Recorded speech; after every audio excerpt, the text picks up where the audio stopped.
si Lando at ang kanyang mga gamit. Sa isang maliit na baryo, may isang batang lalaki na ang pangalan ay Lando. Si Lando ay masayahin, matalino, at malikot. Marami siyang kaibigan at mahilig siyang makipaglaro sa kanila mula umaga hanggang hapon. Ngunit may isang ugali si Lando na hindi maganda.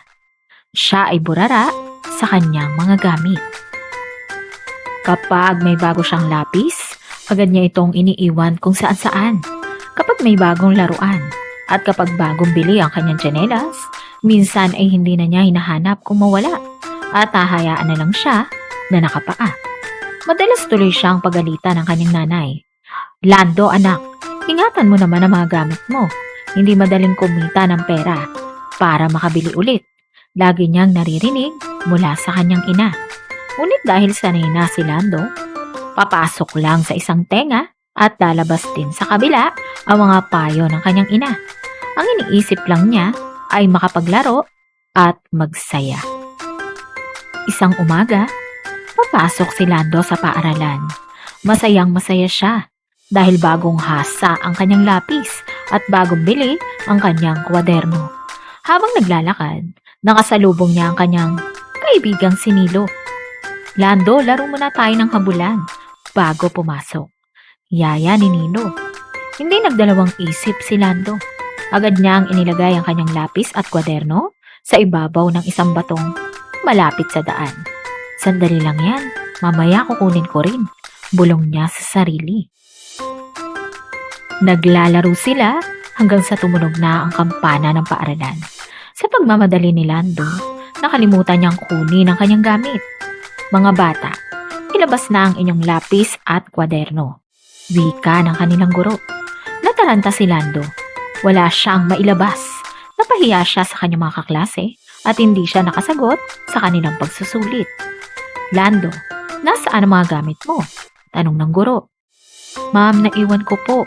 Nahihiya niyang tugon. Napailing na lang ang guro. Lando, paano ka matututo kung hindi mo pinapahalagahan ang iyong mga gamit?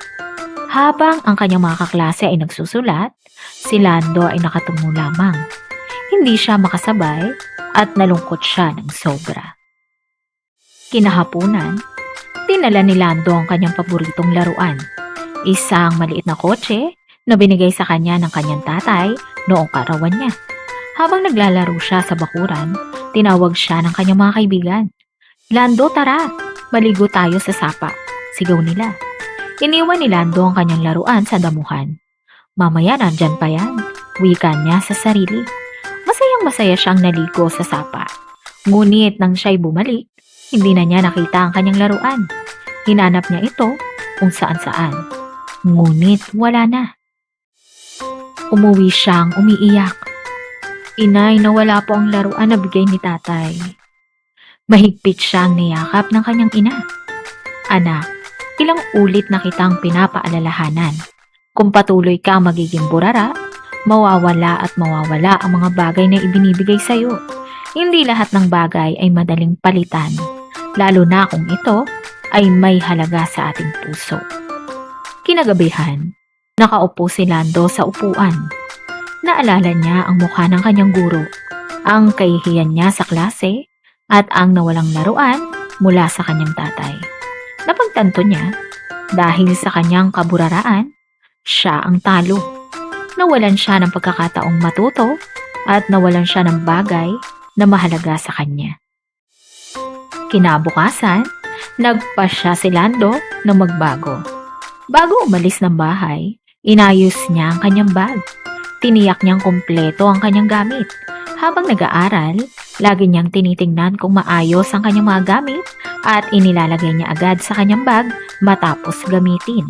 Maging ang kanyang laruan, inilalagay na niya sa isang kahon kapag tapos na siyang maglaro. Hindi na niya basta-basta iniiwan sa lupa. Makalipas ang ilang linggo, napansin ng kanyang guro ang pagbabago. Magaling Lando, lagi ka nang handa sa klase. Wika nito. Napangiti si Lando. Sa loob ng kanyang puso, naramdaman niyang tama ang ginawa niyang pagbabago. Maging ang kanyang nanay ay natuwa. Anak, Natutuwa ako sa iyo. Unti-unti ka nang natututong pahalagahan ang mga bagay na meron ka. Aral ng kwento? Ang mga bagay na ating ginagamit ay mahalaga, lalo na kung ito ay pinaghirapan ng ating mga magulang. Kapag tayo ay burara at walang ingat, tayo rin ang mawawalan at magsisisi sa huli. Ngunit kung tayo ay maingat at responsable, mas magiging maayos ang ating buhay at mas magaan ang loob ng ating mga magulang. Mga tanong sa pag-unawa.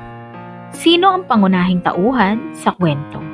Anong ugali ni Lando ang hindi maganda? Ano ang nangyari nang iniwan niya ang kanyang lapis at kwaderno sa daan? Ano ang naramdaman ni Lando nang hindi siya makapagsagot sa klase? Bakit nawala ang laruan na bigay ng kanyang tatay? Ang pagiging maingat sa gamit ay hindi lamang tungkol sa bagay na hawak natin, kundi tungkol din sa pagpapakita ng respeto sa hirap at pagmamahal ng ating mga magulang. Sa bawat gamit na ating iniingatan, natututo tayong maging responsable at mapagkakatiwalaan.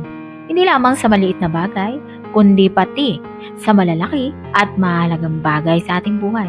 Maliit man o malaki, kapag pinahahalagahan, nagdudulot ng tuwa at kapayapaan.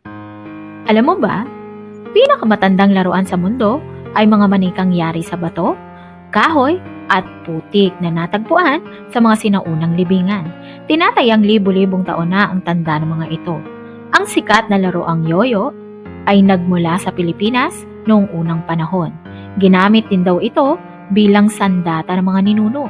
Ang laruang kotse ay isa sa pinaka-ginugustong laruan ng mga batang lalaki sa iba't ibang bansa dahil natututo silang magpanggap na nagmamaneho at nag-iisip na parang matatanda. Mga tradisyonal na laruan sa Pilipinas ay ang holen o jolen, trumpo, sipa at sungka. Hanggang ngayon, marami pa ring batang Pilipino ang natututo at nag-i-enjoy sa mga ito. Laruang may halagang sentimental, tulad ng bigay ng magulang, ay mas mahalaga kesa sa presyo nito dahil may kasamang pagmamahal at alaala. Maraming salamat sa patuloy na panonood ng ating kwento. Naway may natutunan kayong mahalagang aral na inyong madadala sa araw-araw na buhay. Tandaan, ang batang marunong magpahalaga sa maliit na bagay, higit na mapagkakatiwalaan sa malaking bagay. Huwag kalimutang mag-subscribe, i-like at i-share ang ating YouTube channel.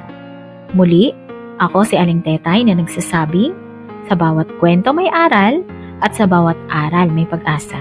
Maraming salamat po sa inyong lahat. Ingat at God bless.